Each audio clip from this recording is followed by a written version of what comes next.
For my second chapter, I want to talk about chapter 12, Education in School. I definitely have always been a progressive. Even as a kid, I felt and went to a school that felt that it should be training kids for all aspects of life. My elementary, junior high, and high school had arts courses and went on lots of field trips and had like auto shop and regular shop and home economics and all of those classes, and really tried to build well-rounded students. I was a peer mediator. I did all kinds of different things for socially as well as the academic. And I definitely feel that way now as an educator. Having been raised that way, I don't think I would be as well adjusted and maybe even as intelligent across the board, not just in terms of math or literacy or things of that nature, but in terms of that social emotional intelligence, had I not come from a more progressive education structure rather than a traditionalist.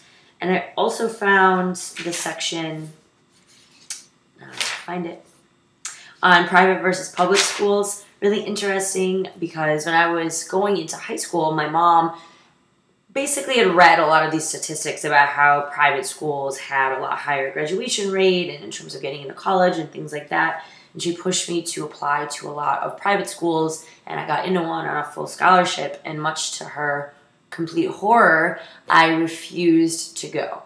It was a very Christian school. One of my friends went there. We were very active in the church from when I was a child all the way through high school.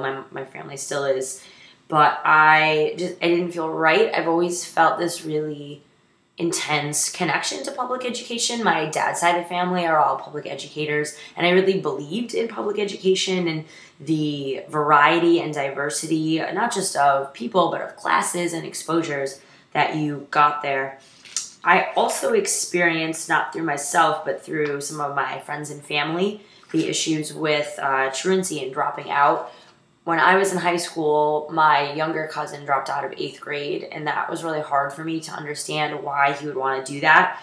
He definitely doesn't fit into the idea of like the lower socioeconomic status, but he is African American. He did lose his black father figure growing up at an early age. I feel like, they don't talk about really specific issues like that, but they do bring in how it can be a lot of different factors that lead to that, and some of them, obviously are family.